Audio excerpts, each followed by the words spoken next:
5월 19일 화요일 말씀과 기도가 있는 저녁입니다. 여러분 오늘도 어떻게 지내셨습니까? 날씨가 따뜻한 화요일 날이었습니다. 저는 오늘 집에서 교회에 가는데 보라색 가로수 꽃이 피어 있는 것을 보았습니다. 전에는 가로수에 꽃이 있는지 없는지 잘 보이질 않는데 요즘은 꽃들이 보입니다. 예쁘게 보라색 꽃이 피어 있는 것을 보았습니다. 그것만 바라봐도 마음이 참 따뜻해지는 것을 느꼈는데요. 인터넷에 찾아보니까 자카란타라고 하는 아프리카 벚꽃 종류의 꽃이라고 합니다. 그런데 더 놀라운 것은 이 보라색 계통의 꽃이 무려 179종이나 된다고 합니다. 꽃이 눈에 들어오고 참 그만큼 마음이 따뜻해짐을 느끼게 됩니다. 여러분, 이 코로나 바이러스로 인해서 모든 것들이 멈춰 있는 듯한 이 시간들 잠시 한번 멈춰 서고 또 꽃들도 바라보고 또 자연을 보면서 또 하나님께서 만들어 놓으신 자연을 만끽하고 또 감사하는 시간들이 되었으면 좋겠습니다. 오늘 본문 말씀은 신명기 20장 10절부터 20절까지의 말씀입니다. 오늘 말씀은 이스라엘 백성들이 가나안 땅에 들어가서 이제 치르게 될 전쟁에 대한 이야기입니다. 그런데 전쟁을 하는 데 있어서도 교전 수칙이 있습니다. 승리했을 때 포로를 어떻게 다뤄야 되는지 그 포로 법들도 있습니다.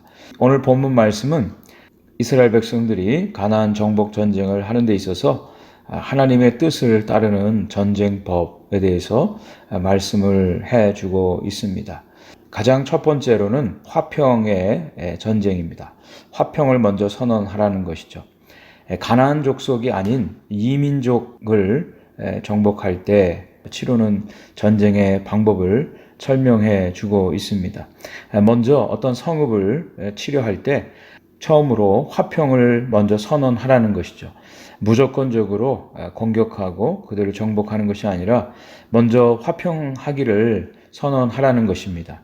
그래서 화평과 함께 성문을 열어주면 그 모든 주민들에게 조공을 바치게 하고 또 섬기게 하는 것이죠. 평화적인 전쟁을 말합니다. 무작정 죽이고 빼앗고 정복하는 그런 전쟁이 아니라 먼저 화평을 선언하라고 하는 것입니다.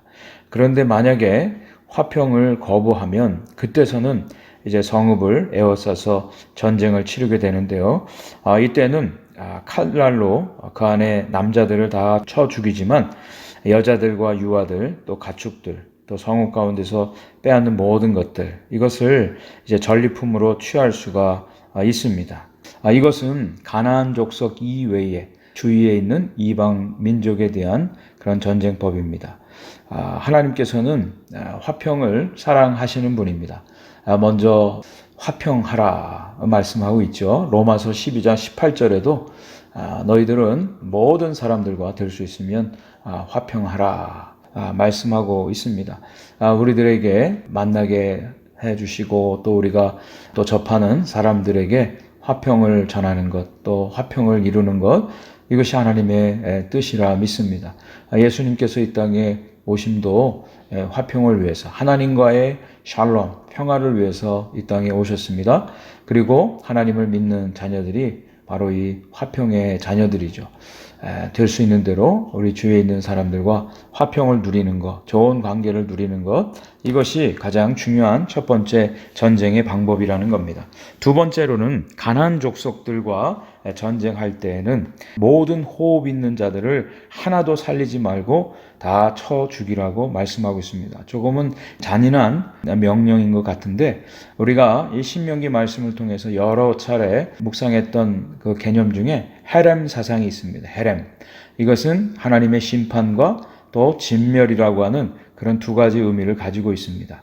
가나안 족속들은 그 당시에 헷 족속, 아모리 족속, 가나안 족속, 브리스 족속, 히위 족속, 여부스 족속, 여기에다가 기르가스 족속을 합쳐서 가나안 7족속이라고 하는데요. 이 가나안 족속에 대해서는 하나님께서 반드시 진멸할 것을 명령하고 있습니다. 그런데 그 이유가 오늘 18절에 기록되어 있죠. 그것은 가나안 백성들이 섬기는 우상들을 섬기는 그 가증한 일에 대해서 이스라엘 백성들이 본받게 되기 때문에 그것을 경계하신 것입니다. 하나님께서 가장 미워하고 싫어하시는 것이 하나님 이외에 다른 신을 하나님처럼 섬기는 것입니다. 오직 이스라엘 백성들, 하나님의 구원받은 백성들은 하나님만을 섬겨야 되는 것입니다.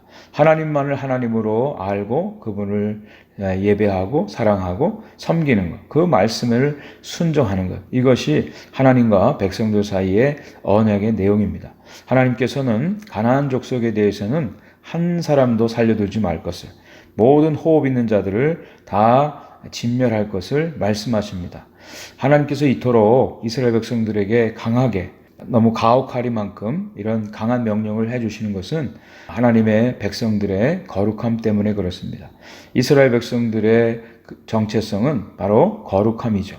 왜냐하면 그들의 하나님이 거룩하시기 때문에, 하나님이 거룩하시기 때문에 그 하나님을 섬기는 백성들도 거룩해야 된다는 것이죠. 오늘도 우리가 이 세상 살아가는데 하나님의 백성으로 살아가는 가장 중요한 기준이 되는 것은 하나님의 거룩함을 담는 것입니다. 우리가 살고 있는 세상은 너무도 타락하고 죄악이 관영한 세상입니다. 이기적이고요, 물질 만능적이고요, 또 욕심에 끌려서 사는 사람들입니다.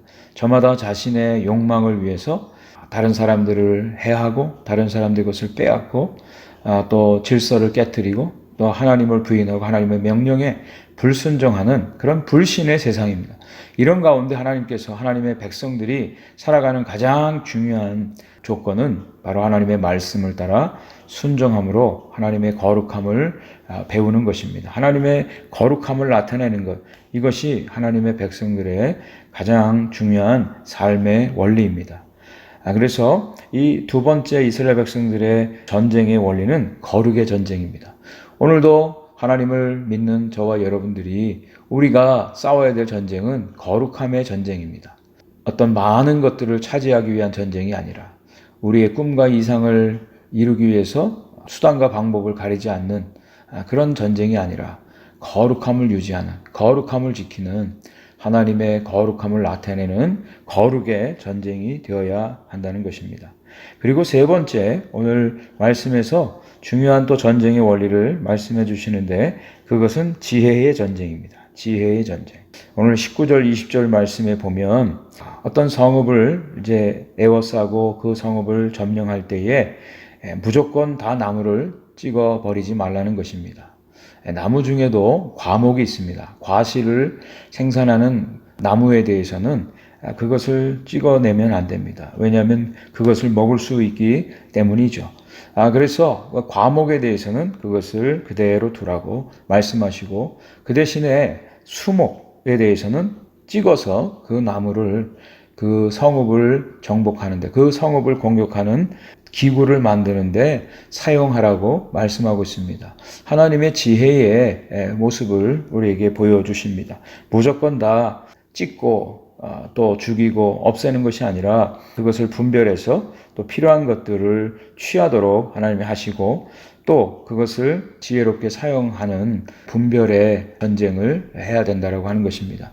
오늘도 하나님께서 하나님의 자녀들이 이 땅을 살아가는데 지혜롭게 살기를 원합니다.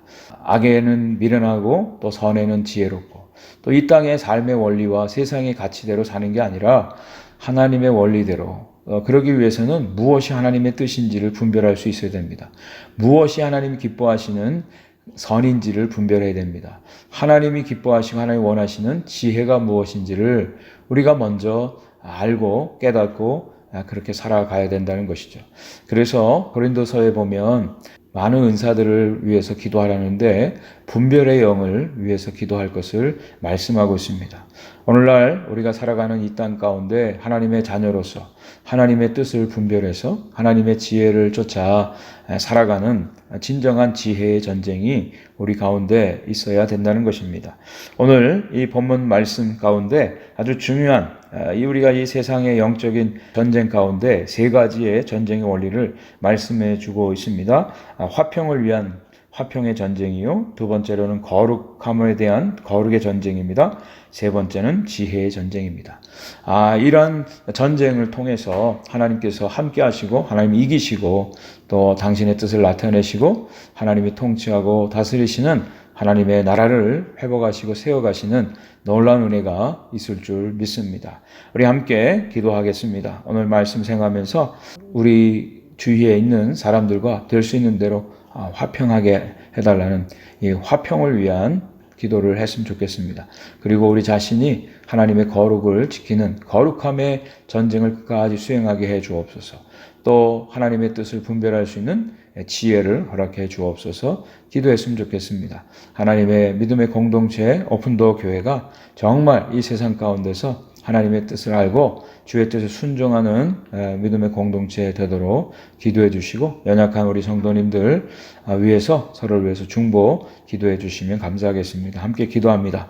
하나님 아버지 고맙습니다. 오늘도 귀한 날 복된 날 승리케 하심을 감사하고 오늘도 주의 은혜로 살 수 있었음을 감사합니다. 하나님 하루를 마감하면서 또 주의 말씀을 묵상합니다. 하나님 우리가 사는 이 세상 또 영적인 전쟁터입니다. 우리가 주님의 뜻 가운데 주의 명령을 수행하여 전쟁을 치르되 하나님 평화를 위한 전쟁이 있게 하옵소서. 화평을 선언하고 주님께서 이 땅에 화평의 아들로 오신 것처럼 저희들도 화평을 선언하고 또 좋은 관계 속에서 섬길 수 있는 진정한 화해의 자녀들이 되게 하여 주시옵소서. 또 거룩한 전쟁이 있게 하여 주옵소서. 하나님 세상의 악에 대해서는 분명하게 너라고 거부하게 도와주시고 하나님의 거룩함을 쫓게 하옵소서. 세상의 모든 죄악과 타락함과 또 우상 숭배를 멀리하고 하나님의 뜻에 온전히 순종하는 하나님의 거룩한 자녀들이 되게 하여 주옵소서. 하나님 분별의 영을 주시고 지혜를 주셔서 하나님의 선을 쫓게 하여 주시고 세상의 지혜와 세상의 선이 아니라 하나님의 지혜와 하나님의 선을 따라 온전히 순종하는 저희들이 되게 하여 주옵소서. 하나님의 교회를 지키시고 하나님 정말 믿음을 지키는 공동체가 되게 해 주옵소서. 그저 이 땅의 한 교회가 아니라 하나님의 뜻을 깨닫고 온전히 순종하되 믿음으로 끝까지 따라가는 믿음의 공동체, 그리스도의 군사들로 이 영적 전쟁에서 승리케 하여 주시옵소서. 우리 연약한 성도님들 강건하게 해주시고 건강을 지켜주시고 하나님 날마다의 삶이 주님의 은혜로 승리하는 승리자의 삶이 되게 하여 주옵소서. 감사드리옵고 예수 그리스도의 이름으로 간절히 기도 올리옵나이다. 아멘.